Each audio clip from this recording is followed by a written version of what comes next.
morning, everyone.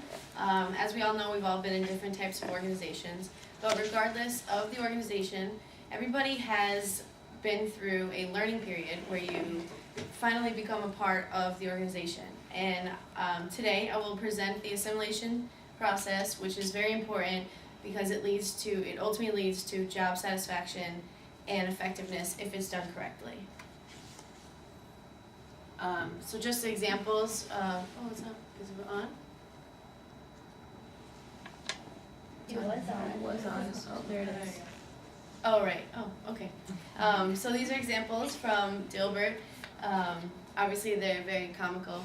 But the first one is an example of employee orientation. And then the second one is an example of learning information through other employees. And regardless of if it's valid or invalid, you still get it from employees and it's still in the back of your mind.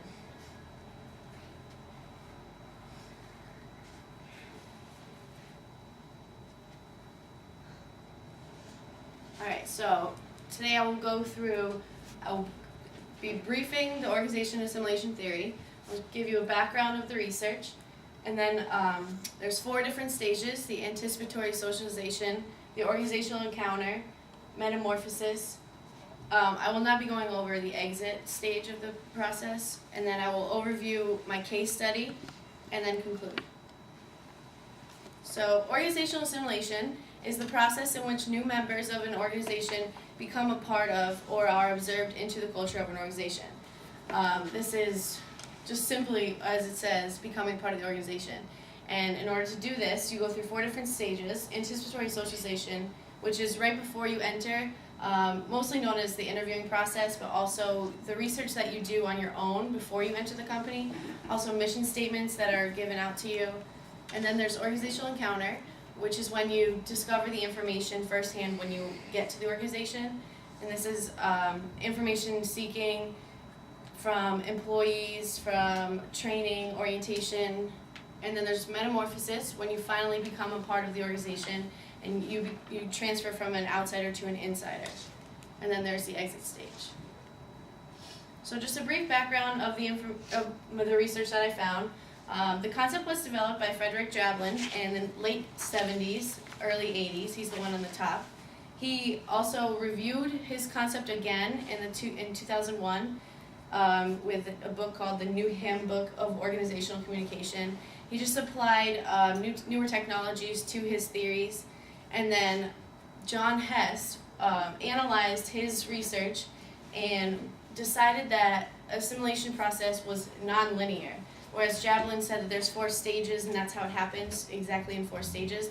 John Hess said that sometimes even after you morph into the organization, you also are still learning the organizational encounter. You're still learning the anticipatory socialization, and it's a continuous, non-linear. And this is just the background of others that I could find. Unfortunately, Frederick Jablin was murdered by his wife, and that was a lot of the background I found on him. So he's unable to continue his research. So the first stage of assimilation theory is the anticipatory socialization.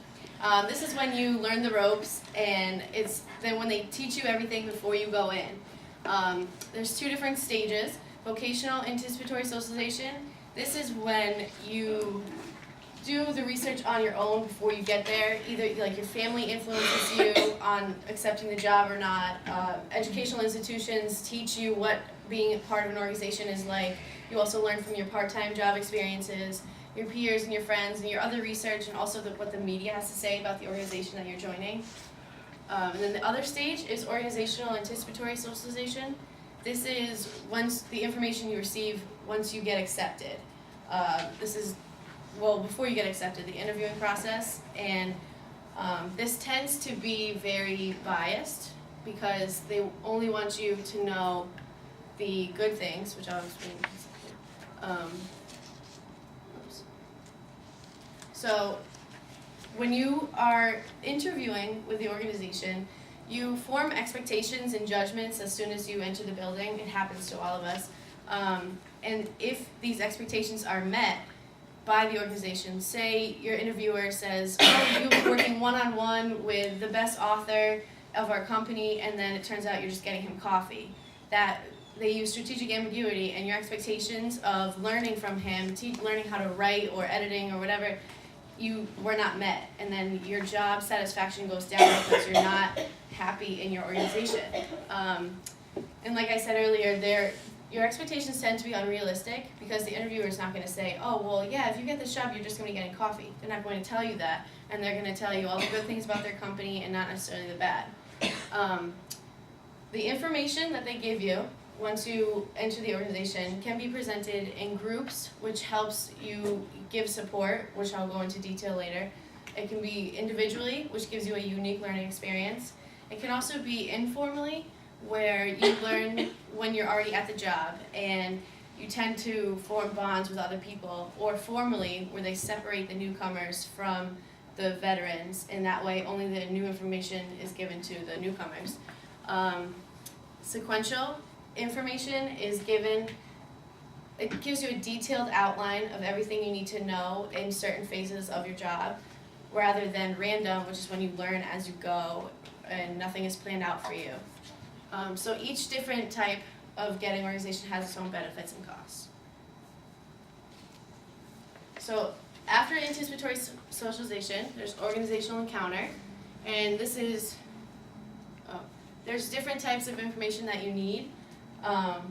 Technological obviously has to do with the equipment. Social has to do with the interactions, the culture. Referent is the standards of the company, or what the company stands for. Appraisal is if you're doing the job right or not. You need to know this information in order to keep going.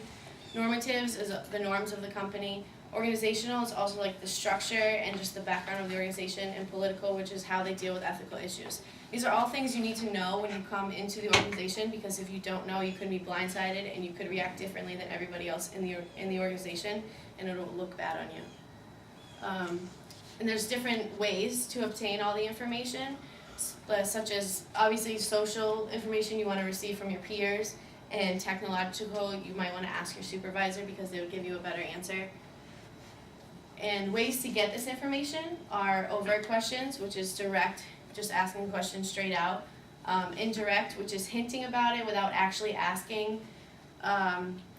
Third parties, which is such as like if the mailman is coming and you don't know what the process is of putting your mail away, you're not going to ask the person next to you because you feel as though you should already know this, so you might ask the mailman instead.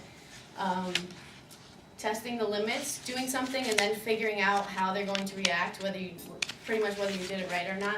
Disguising conversations, this could be joking about something when you're really seriously trying to look for the answer.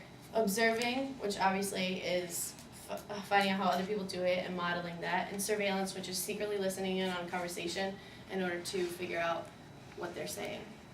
So the factors, there's types of uncertainty caused in learning information. Obviously, not everything you receive isn't going to be true, which we saw in the Dilbert commercial, or the Dilbert comic. Because there are social costs, such as rejection.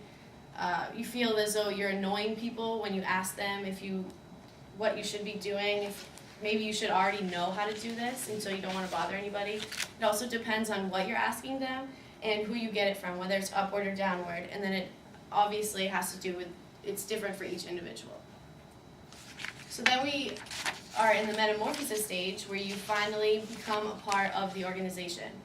You get rid of your past expectations, and you now are part of the organization. You know exactly how it works, and you know all of your surroundings with your company. It is, You have to change your expectations. Say you had, like I was explaining earlier, there are a lot of false expectations, and so you have to change them and just get rid of them and keep going. There's also, once you're a part of the organization, you are more apt to become involved in groups, and this applies to the group cohesion theory, where it's easier to stick together with your employees and form a bond. It leads to organizational commitment, and according to John Hess, individuals who are not integrated into groups are more difficult to socialize into the organization and are likely to be less satisfied with the job. And this is true because there are many positives of being in a group. If you don't know something, you can lean on them and know that you won't look bad. Also, you might be learning something altogether at once. Excuse me. Once you form a relationship, you have trust, credibility, and support, which is things that you need in the company. So you can apply these traits to the company. There's also, John Hess also said, relationships with peers and leaders provide newcomers with support that facilitates the learning process and reduces stress associated with adjusting to the new work environment. Obviously, when you come into an organization, it's very stressful. You don't know what's going on and you don't know anybody around you, but if you have that support to back you up, this helps get rid of it. So I'm going to apply these theories, the group cohesion, the assimilation process, and uncertainty reduction theory to my work study.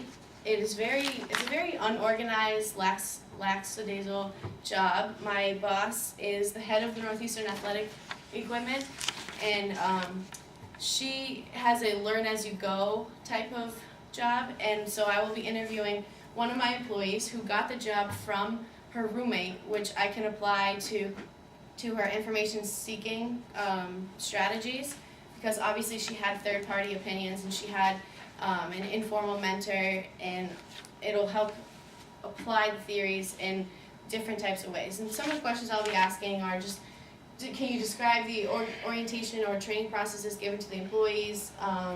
How long does it take for a new employee to become part of the organization? And I'll also ask Kalandra too, did you feel adequately informed of the organizational culture? Were you blindsided, and how long did it take you to find out? So to conclude, I have a quotation from Frederick Jablin. He said, an individual's commitment to an organization may be shaped by the process through which he or she enters the organization and by those steps the organization takes to teach him or her about the organization's values and how the work is done.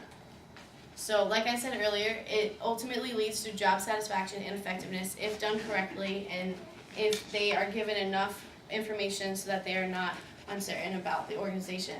It can be developed in several ways, but regardless of how it's done, it's important and it helps an employee become part of the organization. So does anybody have any questions? So you come up with the conclusion that a proper assimilation process will lead to motivation and Yes. satisfaction.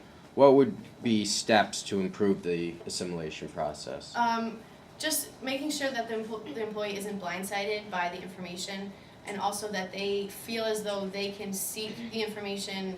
Obviously, direct questions are the best way, but if you have a closed environment and they don't feel as though they can ask these questions without being judged or rejected, or even just feel like they're annoying somebody. So I feel like a company needs to work on making them feel welcome and being aware of the fact that they are new and it takes a while to learn. So is there anything the company can do to accentuate this process? Yeah, just the training process is very important. It makes sure that it's long enough where they understand. Also handing out mission statements or handouts, that way people can learn at home what to do. And sequential learning in detail of what everything you need to do in order is obviously the best way, because then you can always look back to it if you need it.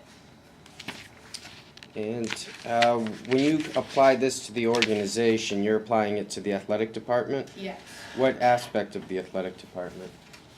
She handles the equipment like uniforms and practice equipment and game day. I'm assuming that there's like a high turnover of staff, Yes, definitely. and so you're going to find out what they do to kind of bring the staff unity. Yeah. Because that was part of your group cohesion, social isolation theory. Mhm. She has, especially with our school, with the co-ops, people leaving and then coming back, it's always a question of if they're actually going to come back to her or go to another work study, because there are so many available to students. So she obviously needs to make the employees feel welcome enough that they want to come back. And if everybody has a bond together, then they will want to come back. Okay, thank you.